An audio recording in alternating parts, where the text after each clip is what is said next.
नमस्कार दोस्तों, स्वागत है आपका। इंडिया में कोरोना का आंकड़ा 12,000 पार, 1,500 के लगभग स्वस्थ हुए और 400 लोग नहीं रहे।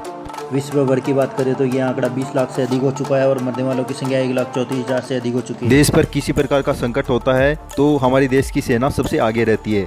इसी प्रकार का उदाहरण देखने को मिला हरियाणा के सोनीपत में। आईटीबीपी के जवान मास्क और पीपीई किट बनाने में जुटे हुए हैं। अगर जवानों का ये कार्य आपको अच्छा लगे तो कमेंट में जय हिंद जरूर लिखें। श्रीलंका से बड़ी खबर निकलकर सामने आ रही। कोरोना से मरने वाले के शवों का दाह संस्कार अनिवार्य। श्रीलंका ने कोरोना संक्रमित मृतकों का दाह संस्कार करना अनिवार्य कर दिया है। इसके तहत अब तक 3 मुस्लिम मृतकों के शव जला भी दिए गए हैं। हालांकि इसे अपने मजहबी रिवाज के खिलाफ मानते हुए यहाँ के मुस्लिम समुदाय ने विरोध किया, लेकिन श्रीलंका सरकार ने इस विरोध को दरकिनार कर दिया। इसकी वजह शवों से संक्रमण फैलने की संभावना खत्म करना बताई जा रही है। कोरोना को लेकर सरकार से बड़ी खबर आ रही है। देश में 602 कोरोना डेडिकेट अस्पताल तैयार। अगले 5 महीने तक 80 करोड़ लोगों को मुफ्त अनाज मिलेगा। यह तस्वीर उत्तर प्रदेश के मथुरा की है। यहाँ सब्जी मंडी में खरीदारी करते लोगों ने सोशल डिस्टेंसिंग के नियमों को पूरी तरह से ताक कर रखा है। राजस्थान के कोटा से बड़ी खबर सामने निकल कर आ रही है। प्लास्टिक की थैलियों में थूक भरकर घरों में फेंक रही थी महिलाएं। सीसीटीवी में कैद हुई हरकत। कोरोना संकट के चलते राजस्थान की अशोक गहलोत सरकार ने सार्वजनिक स्थानों पर थूकने पर प्रतिबंध लगा दिया है। ऐसा करता पकड़े जाने पर 7 साल की सजा व जुर्माने का प्रावधान रखा गया है। इस बीच राजस्थान में कुछ महिलाओं द्वारा प्लास्टिक की थैलियों में थूक भरकर घरों में फेंकने का मामला सामने आया है। महिलाओं की यह हरकत घर के बाहर लगे सीसीटीवी कैमरे में कैद हो चुकी है, जिसकी वीडियो सोशल मीडिया पर वायरल हो रही है। अमेरिका से बड़ी खबर सामने निकल कर आ रही है। राहत में भेदभाव किया जा रहा है पाकिस्तान में। अमेरिकी आयोग की रिपोर्ट में दावा, पाकिस्तान में कोरोना संकट में हिंदुओं और ईसाइयों को खाने का सामान नहीं दिया जा रहा है। राजस्थान से एक बड़ी खबर सामने निकल कर आ रही है। राजस्थान में ज़रूरत के सामान या फिर राशन बांटने के दौरान सेल्फी लेने या फिर वीडियोग्राफी करने पर लगी रोक। राजस्थान सरकार ने प्रदेश में राशन सामग्री एवं भोजन वितरण के दौरान किसी तरह की वीडियोग्राफी या फोटोग्राफी निषिद्ध कर दी है। मुख्यमंत्री अशोक गहलोत ने कहा है कि राशन सामग्री एवं भोजन वितरण राजनीति से परे होकर सेवा भाव के साथ किया जाए। इसे प्रचार और प्रतिस्पर्धा का माध्यम नहीं बनाया जाए।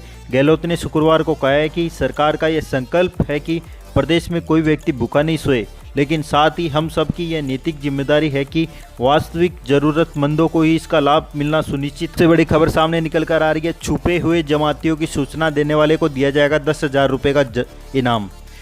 यूपी में कोरोना वायरस को लेकर दिल्ली से आकर छुपे हुए जमातियों की खबर देने पर बुलंदशहर पुलिस ने 10,000 रुपये का इनाम देने का ऐलान किया है। इससे पहले आजमगढ़ पुलिस ने छुपे हुए जमातियों की जानकारी देने पर 5,000 रुपये का इनाम देने का ऐलान किया था।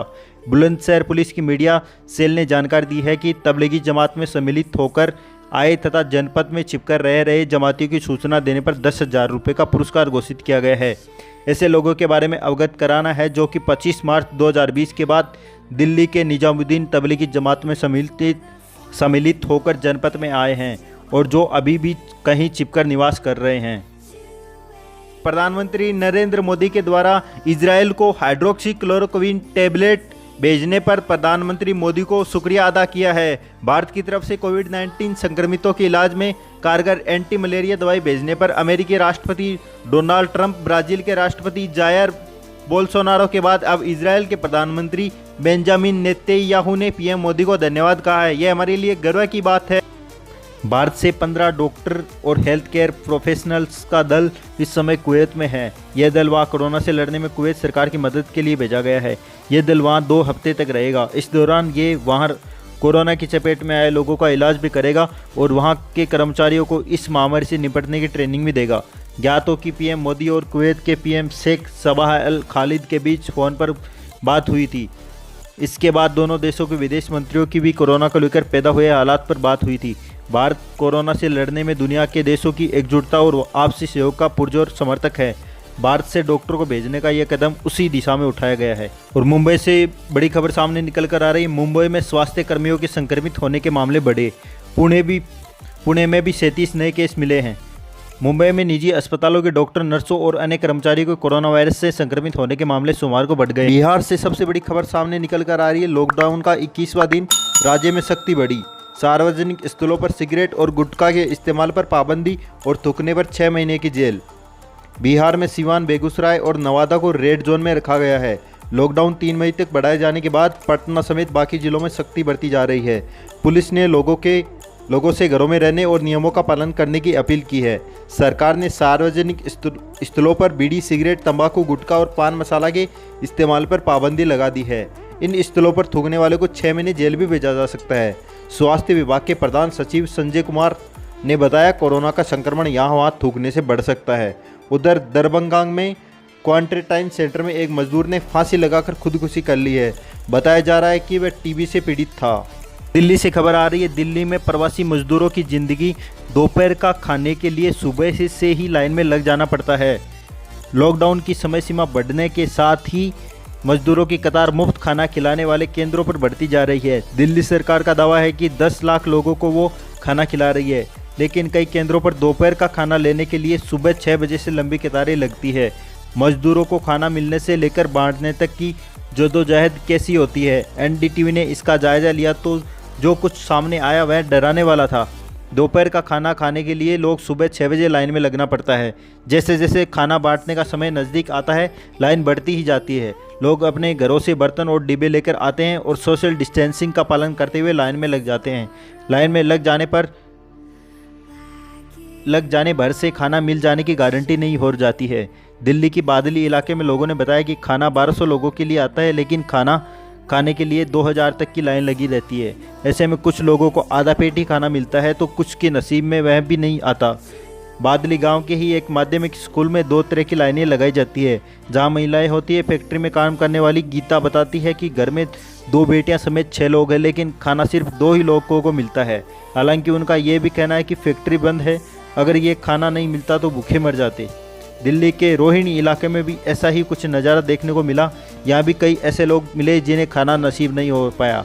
रोहिणी में 500 लोगों का खाना आता है, लेकिन लाइन में 600-700 लोग लगे रहते हैं।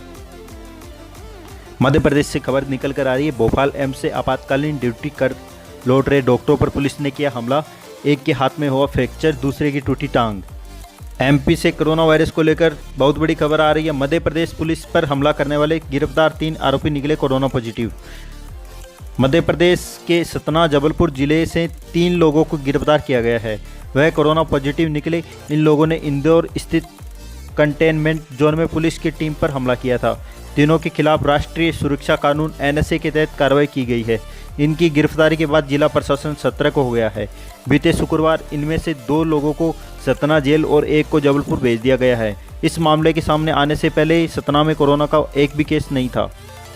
और उत्तर प्रदेश से यहाँ बहुत बड़ी खबर सामने निकल कर आ रही है। पति के साथ झगड़े के बाद महिला ने अपने 5 बच्चों को नदी में डुबोया। नदी में डूबने से 5 बच्चों की मौत हो गई है। भदोही जिले के गोपीगंज इलाके में हुई दिल दहला देने वाली एक घटना में एक महिला ने कथित रूप से पति से परेशान होकर अपने 5 बच्चों को गंगा नदी में डुबोकर मार डाला। पुलिस अधीक्षक रामबदन सिंह ने रविवार को बताया कि जिले के गोपीगंज थाना क्षेत्र के जहांगीराबाद गांव में रहने वाली मंजू 36 वर्षीय का पति मुर्दुल यादव झारखंड में रहता है। शनिवार देर रात मंजू किसी को बताए बगैर अपने 5 बच्चों के साथ में घर से निकली थी। उन्होंने बताया कि मंजू ने रात करीब 2 बजे गांव में ही स्थित गंगा नदी में सभी बच्चों को कथित रूप से डुबो दिया। सिंह ने बताया कि आसपास के लोग जब बच्चों की चीख पुकार सुनकर वहां पहुंचे तो उन्होंने महिला को नदी से तैरकर बाहर निकलते देखा। उन्होंने बताया कि रात में यह नज़ारा देखकर लोग डर गए और वहां से भाग गए। मंजू सुबह तक घाट पर बैठी रही। सिंह ने बताया कि पुलिस ने मौके पर पहुंचकर मंजू से पूछताछ की तो उसने भयावह वारदात का खुलासा किया।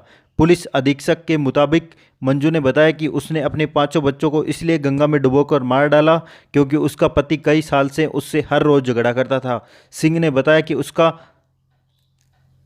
बताया कि जहांगीराबाद घाट पर गंगा नदी का पानी काफ़ी गहरा है। पाकिस्तान से बड़ी खबर सामने निकल कर आ रही है। पाकिस्तान में कोरोना वायरस के मामले 5000 के पार। लॉकडाउन पर फैसला आज। पाकिस्तान सरकार ने लॉकडाउन बढ़ाने के संबंध में अपना फैसला आज के लिए टाल दिया था। वहीं देश में कोरोना वायरस के मामले की संख्या बढ़कर 5493 हो गई है। पाकिस्तान के प्रधानमंत्री इमरान खान ने सोमवार को राष्ट्रीय समन्वय समिति की बैठक की अध्यक्षता की, जिसमें सभी प्रांतों के मुख्यमंत्री और पाकिस्तान के कब्जे वाले कश्मीर के नेता भी शामिल हुए। बैठक के बाद योजना मंत्री असद उमर ने संवाददाताओं से कहा कि बैठक में लॉकडाउन के मुद्दे पर चर्चा की गई है। और मुंबई से बड़ी खबर सामने निकल कर आ रही है। मुंबई में स्वास्थ्य कर्मियों के संक्रमित होने के मामले बढ़े। पुणे में भी 37 नए केस मिले हैं। मुंबई में निजी अस्पतालों के डॉक्टर, नर्सों और अन्य कर्मचारियों को कोरोना वायरस से संक्रमित होने के मामले सोमवार को बढ़ गए। आपके द्वारा वीडियो पर किया गया लाइक हमारा प्रोत्साहन बढ़ाता है और हमें मनोबल प्रदान करता है, इसलिए वीडियो को जरूर लाइक करें। धन्यवाद।